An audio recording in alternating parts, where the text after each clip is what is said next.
Hi, my name is Packy, creator of Pack Rat's Shack. I upcycle furniture, build out of pallet wood, finish interior spaces, and have a vendor booth for my creations. Welcome to my world.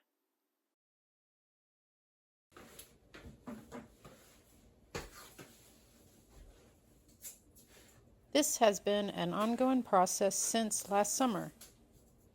By this point, I think we're in August or September. Other projects more important keep interfering, such as all the upstairs so that Mom can move in. And also, procrastination then sets in because of all of the intimidation factors involved. I've never done a shower before, so now as I'm editing this, I become aware that we're coming up to a year now. I honestly don't know if there's a front or a back to this stuff. I moved down here last April to start this house finishing project.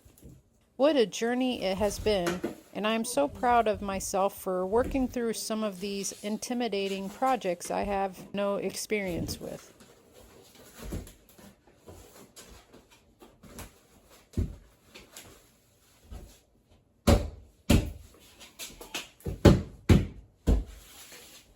First piece of backer board.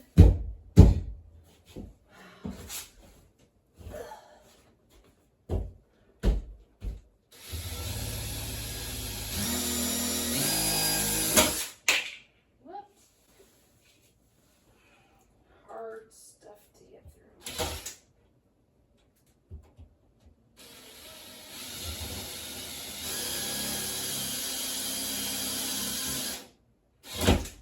I think I'm gonna have to pre-drill. At least get a pilot hole started.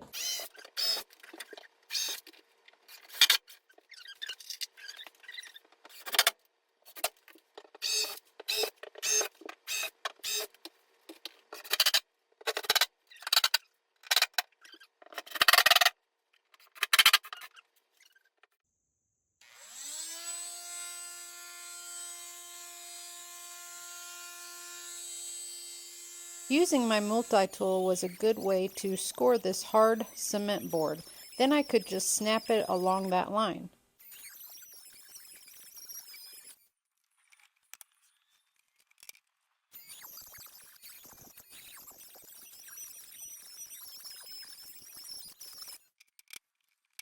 I found it worked best if I got at least about an 1/8 inch in.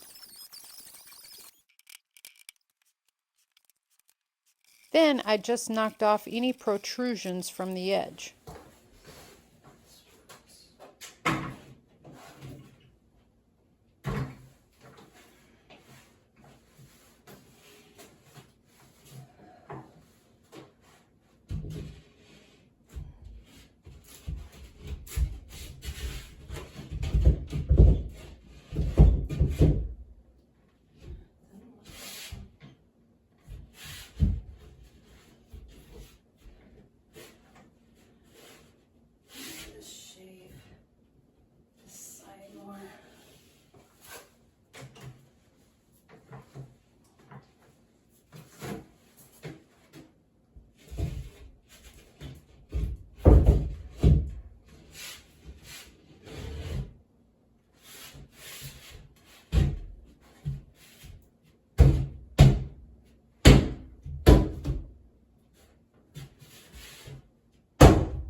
When there's not enough edge to cut in and snap, I find that the grinder works best.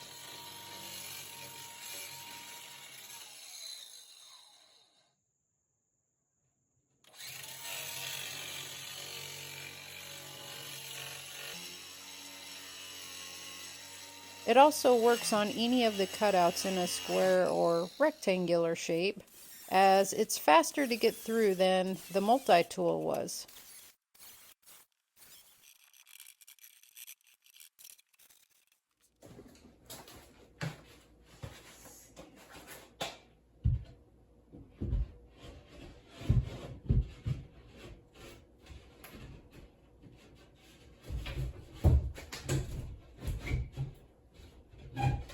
So I don't have any of this screwed in yet. I'm just cutting it to size. It looks like I need to take just a little off of here maybe in order to slide this over just a little. That way I can check all of my plumbing for leaks before I close the wall in. So right now I'm just trying to get things to size. And this one needs a little adjusting. This is the reason my shower wall on the plumbing side is still open.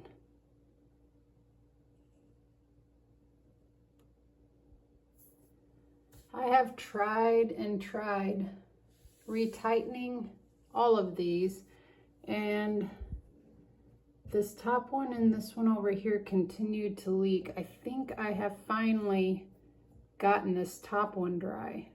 So I will try one more time to tighten this one just a little bit more.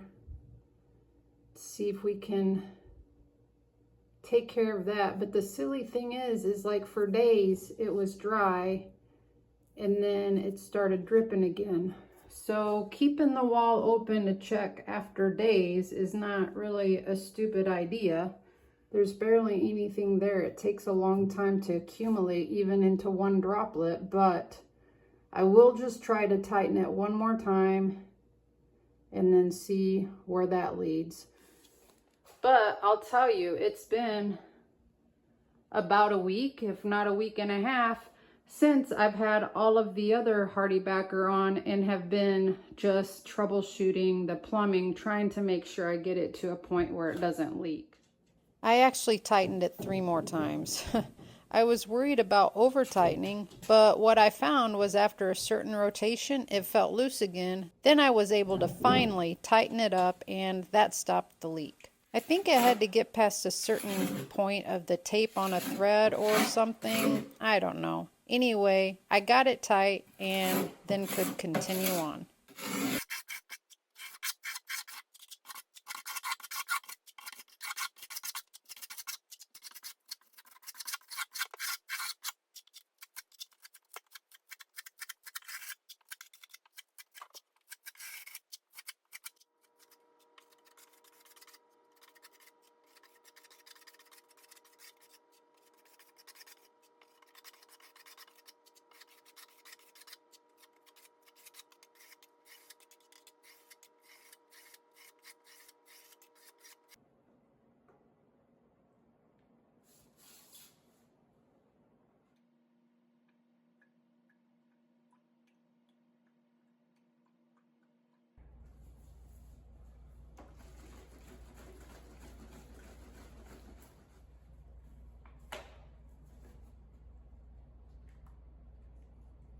Basically, this is just a primer layer for the next subsequent layers, which will be full strength.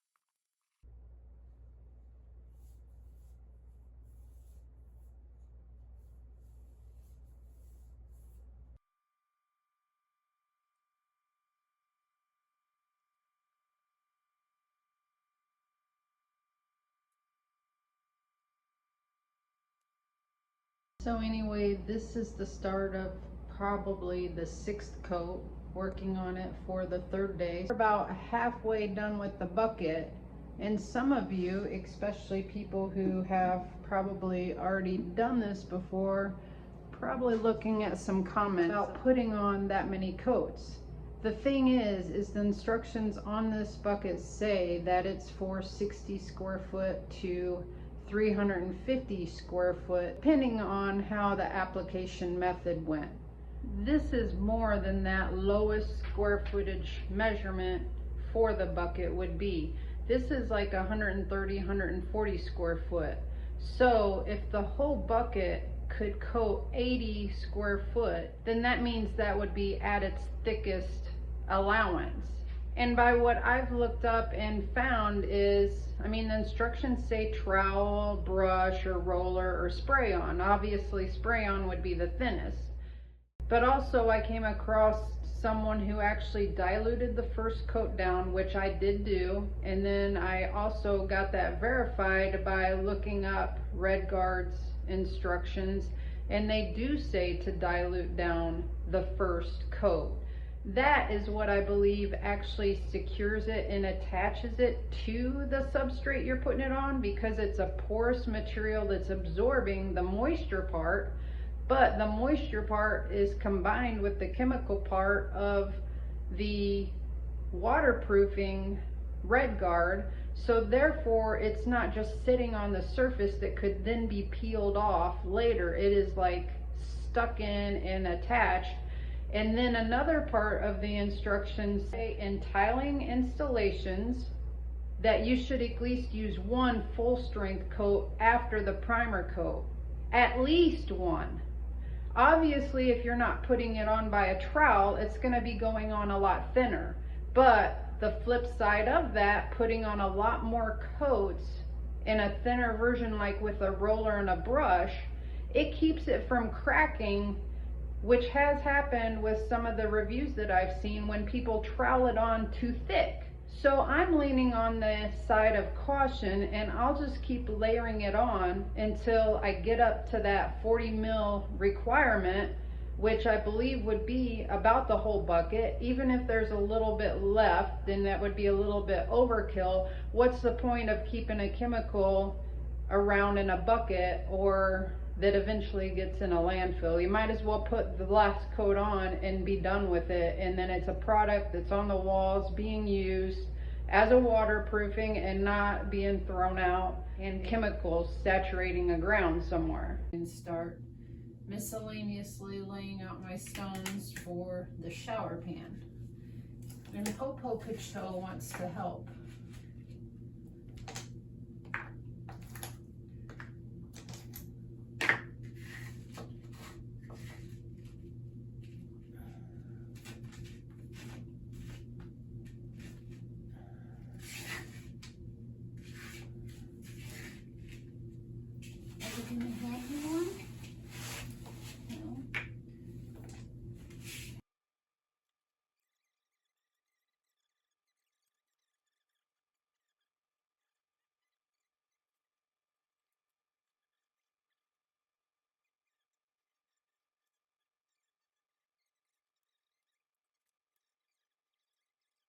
There are two different reasons that I'm cutting these all apart and placing them individually. And no, it's not just for my own amusement. I am actually interspersing 3 different color schemes of these rock tiles. And I also don't like how much space is between them, causing a pattern look when you use them as is. I'm using this one with more varieties of color within the browns and blacks. And then I have a sheet that's all charcoal variety. And last, there's a sheet with all of the lighter grays. This way, it can't look just like anyone else's, and it becomes a custom design for me, by me. What could be better? 4 days later, I finally have all of the little stones laid out. And I even arranged 3 little flowers here. And I'll only need to cut these 2 and a couple along in there.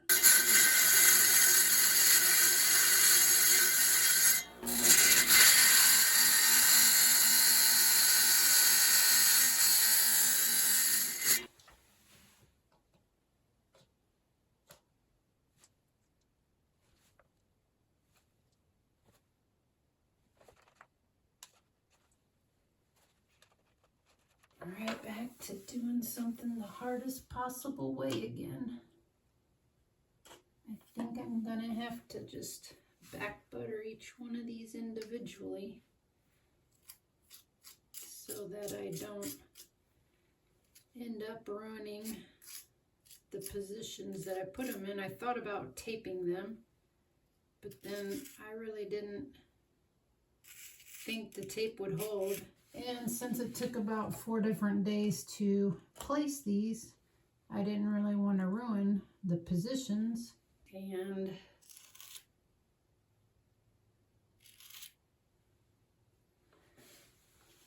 yeah, if it was to all fall apart off of the tape, and that's what I was relying on to hold it, then I would be kind of stuck with starting right back over trying to find out how to place them all again. So yeah, I didn't really want to do it that way.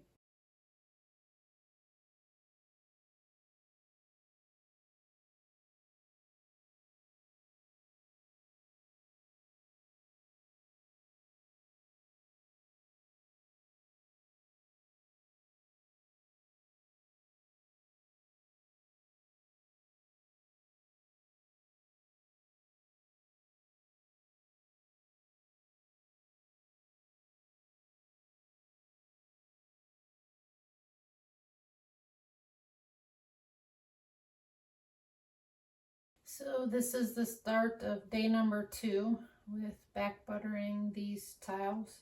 Not that it takes all day, it's just I can't stand to be down here in these positions too long. So I just mix up 1 batch of mortar and go as far as that'll get me, and that's about all I can stand. So I've got my cutoff line taped here. I've made it about this far and about over here.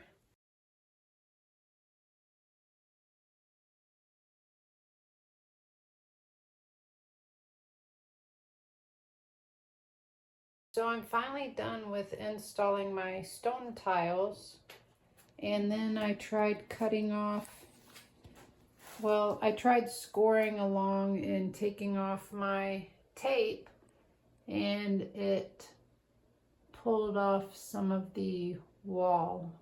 So I had to repatch some of that, which will probably take another coat. And then there's a big section up in here where it didn't take it off, but it's bubbled out. So I'm going to try to shoot glue behind it with a syringe and press that down eventually whenever I get to it.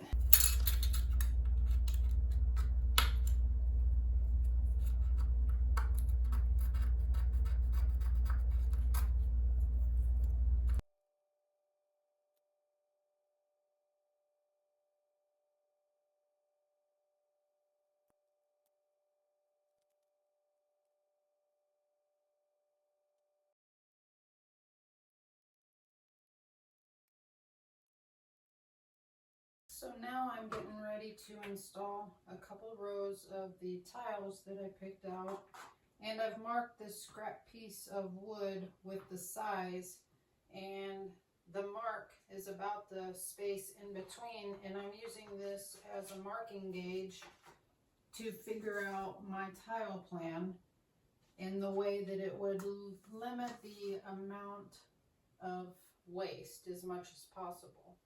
So I'm going to start out with a couple rows. The reason I've taped this off is because I had to cut the bottom of the bottom row at the angle for the water to drain to the drain. And this is the level line. And I need to make sure that that stays clear. So when I mortar things up, it'll of course go across the line, and then I can just rip back the tape and it'll expose my level line again.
So yesterday I had it all the way across, but I noticed it really wasn't sticking in. So I started removing them, and you could tell that most of the back of the tiles wasn't even touching the mortar. So the amount that I had mixed up that I thought I could do 2 rows out of yesterday, I put it on thicker than the first time, and I only had enough to do these 3.5 tiles.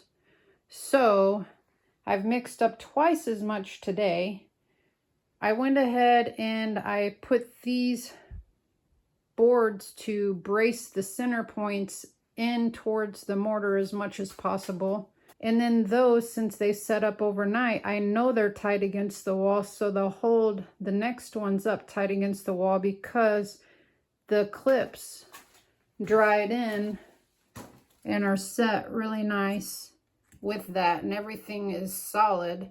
Thickening it up and using a trowel that was twice as deep to keep it really thick, I think really is what needs to be done. So I'll do that, but I really think that skim coating and evening that out would have been the best bet.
I forgot to show this, but a few of the plastic clips didn't break off clearly. So I discovered it worked best to heat up the blade to help melt and cut the plastic out deep enough for the grout to cover.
Grouting is a complete mess. That's all there is to it.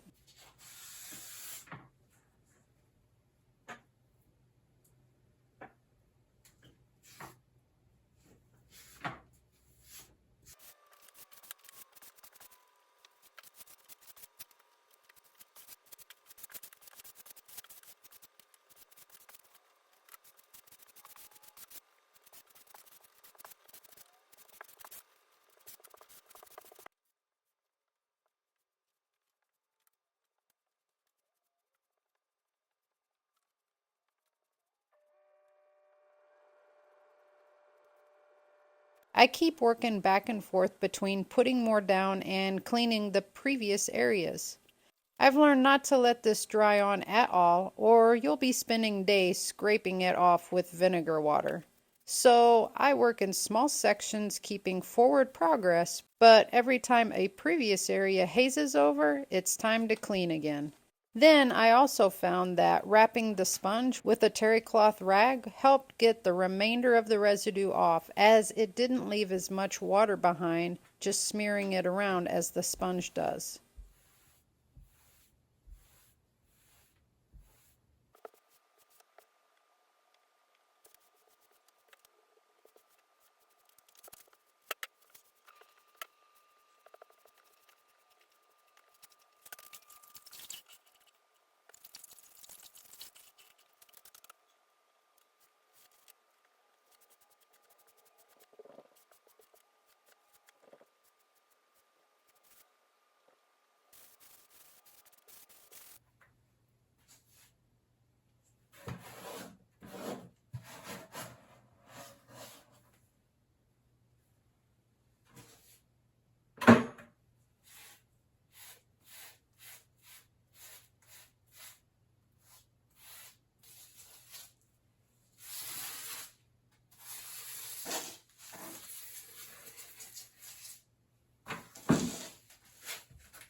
Oh, you're helping?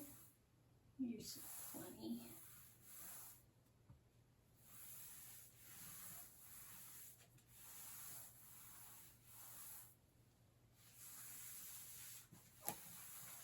Peanut,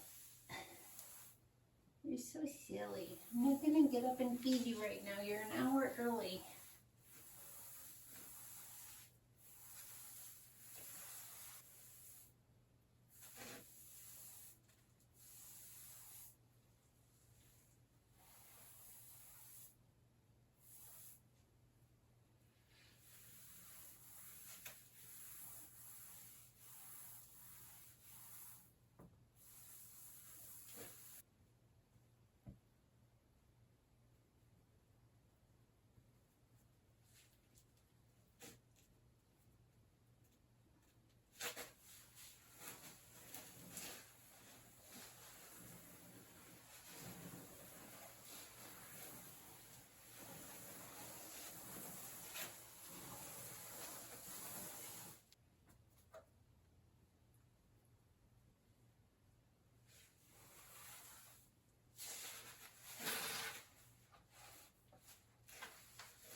think I'm gonna have to read more before I try this.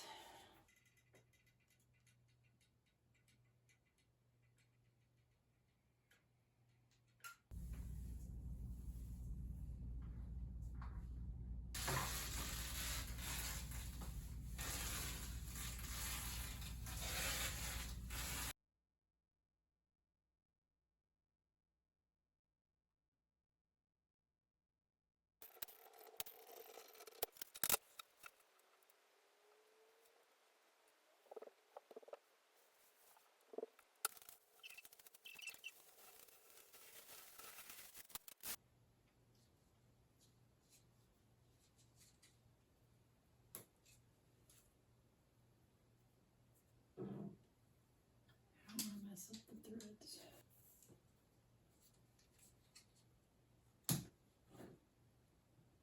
Version.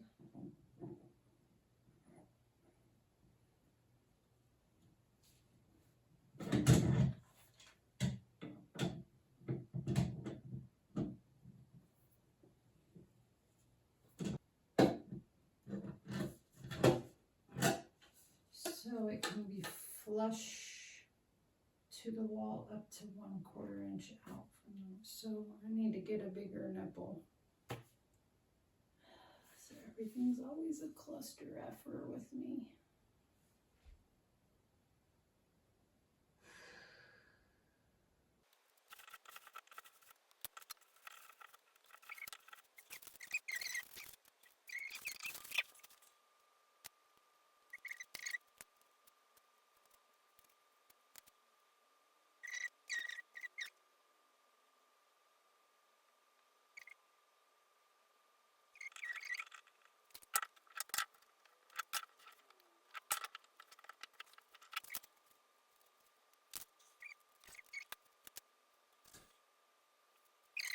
All right, let's see what happens.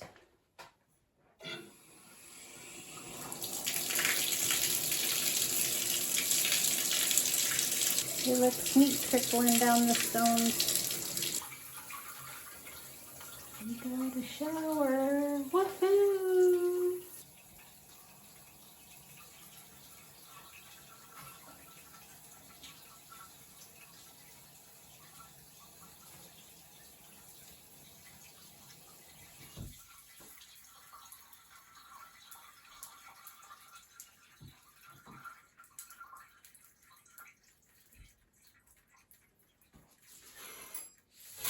Gotcha! But I did get to just take my first shower this morning and it was nice, let me tell you. No more baths, showers. This is my happy dance because now I get to take showers again. First time in my own house in almost a year. Okay, so that does it. Another phase of my bathroom is complete. It's about time. But I just gotta get started on my vanity now. Anyways, during this project, I've been bouncing back and forth between the countertops and this project. Actually, there for a minute, I thought the countertops would get done first. But in the end, my shower bypassed the countertops just by a day or two, I would say.